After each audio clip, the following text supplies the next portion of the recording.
In this episode of Making a Fursuit from Scratch, we are showing you how to make a professional looking fursuit neck.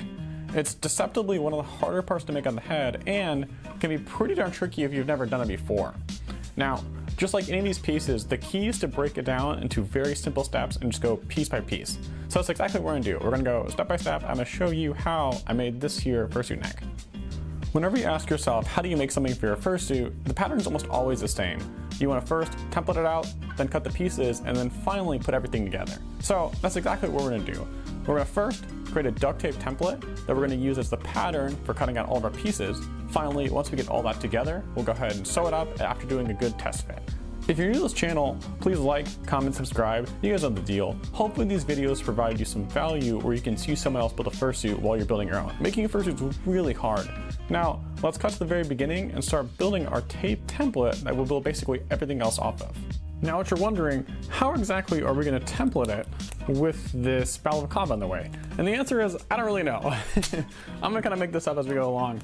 I suspect, though, to get a good start, we need to wrap this with just a ton of tape as if you're doing like a duct tape dummy. I think once we get that done, then we can get a good line off of our head and then transfer it onto the mannequin. And then from there we can start tracing out our shapes. So I think if we put a ton, like a whole roll of duct tape on this and get it nice and neat and do it right, we can start from there and start writing out our template.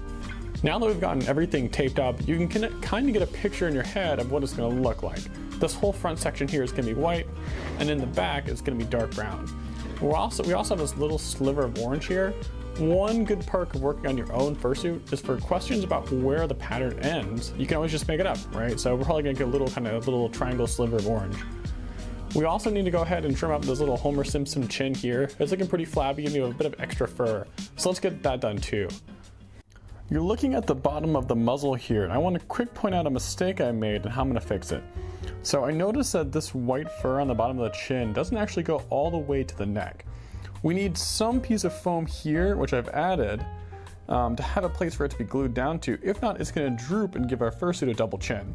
So I need to quickly, and this would be infinitely easier if I hadn't already taped it up, but I need to quickly glue a little like chevron piece to the bottom of the neck. I think that's going to be the final piece of foam. I'm sure there might be another tiny one somewhere else, but now we have somewhere for this white fur here on the bottom of the chin to be glued to. So here's what we ended up with. Instead of doing the orange kind of triangle piece that I talked about before, instead we're going to do a big white chest, orange shoulders, and then a brown back. One thing is that on our initial ref sheet, we were too lazy, or at least I was, to make a back. So we're just kind of making it up as we go along. That's not terrible, but it is something to consider. So let's go ahead and cut all of these pieces out, go on a huge shopping spree of parts, and then just get everything nice and cut out and nice and neat.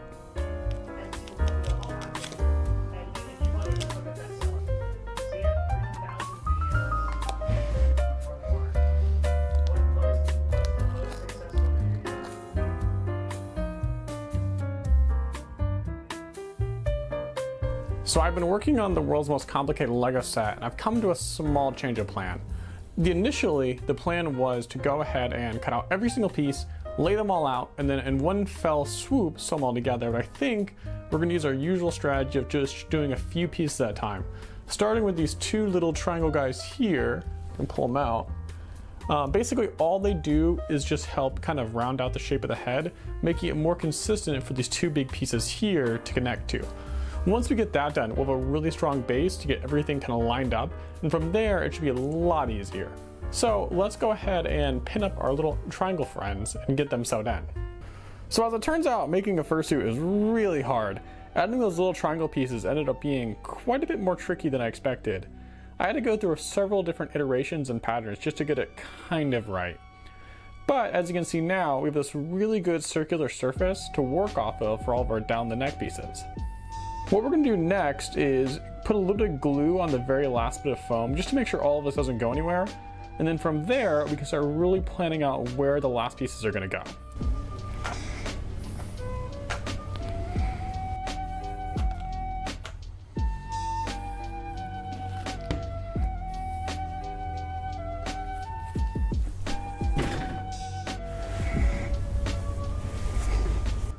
So with that out of the way, now we can go ahead and focus on the front fur for our neck. A good rule of thumb to worry about when talking about patterns is if you can't lay it perfectly flat, you need to make two pieces. So our big front piece here is actually going to be the top piece where the neck is, and then the chest here. And then both these pieces we're going to flip, and then with that we can go ahead and get both sides. We can just basically skip some sewing, because we'll get both sides out of one piece.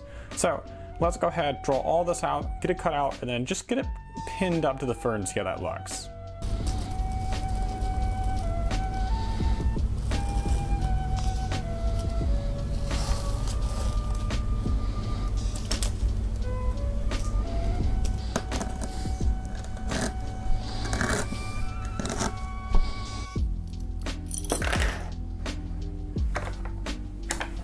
Ooh, look at that. It's all sewed together, and we're gonna repeat the exact same process for the orange pieces, just pinning it up and then sewing it all together. As it turns out, making this neck has been a lot harder than expected. If you're finding it really challenging, trust me, you're not alone. It's legitimately one of the harder parts to make of the head. So with a little editing magic, we've gone ahead and sewed everything together. Now we can start talking about the very final piece, the big guy in the back. Now, if you're like me and had to kind of fiddle with it and fight with it and make a few changes, you should definitely check to make sure that your pattern still lines up. This is a classic case of measure twice and cut once. The pattern piece we made at the very beginning of the video now doesn't fit and is in fact off by a few inches. It's always cheaper to do two tape patterns as opposed to one fabric pattern. Fur is expensive, it takes way longer to make. It's important to measure everything out correctly, and sometimes that means making a second pattern. So just like before, I'm gonna go ahead and whip all these parts up and then come back to you guys with hopefully the whole thing tacked together. Prepare to embark upon the darkest voyage into the unknown in the history of mankind.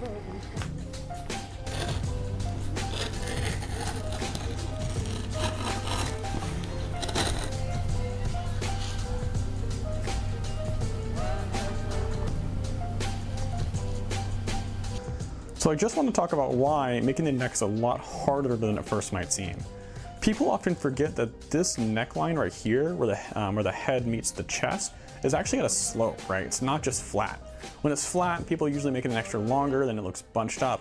If you want your fursuits to look professional, you really have to take into account the slope of the chest. You have to kind of pattern this whole thing out and make it kind of flow down the body. It'll make it look so much cleaner on the actual human as opposed to just having it all bunched up because it's long. It's a little thing, but it goes so far to making your fursuit look really good. So with just a little bit of sewing, we've gone ahead and finished the entire thing. I wanted to give you guys like a close-up, just so that if you're making your own, you can kind of see how I did it, and you can use this as a reference for your own stuff. It's 10 pieces total, and honestly the key to this, it really wasn't that bad. The key is to have a really nice clean neck ring. You want to have that piece like completely flat and all cleaned up before you make any of these neck pieces. It just makes the whole process so much easier. Now, there's one last thing we need to do to finish the neck, and that's of course to sew on our balaclava. So what we're going to do is just pin it in all four corners with like safety pins. And then once we get that done, we can just do a blanket stitch all the way around and get it nice and sealed. We don't want this coming off. They do a detach eventually, but they're pretty easy to fix. So let's get that one last thing done and we will have completed the neck.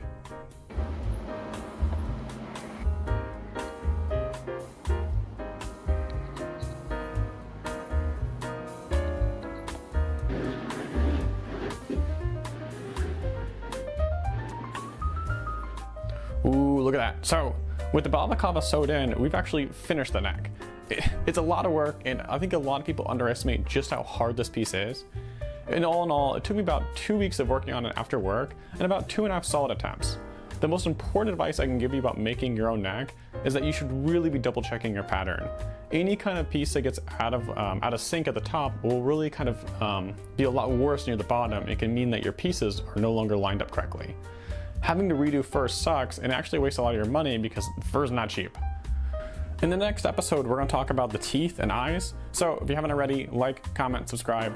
Hopefully these videos provide you with some value with making a fursuit. Making a fursuit is really, really hard, and at least watching someone else go through the process step by step will provide you with some value. So thank you so much. I hope to see you soon, and keep on making fursuits.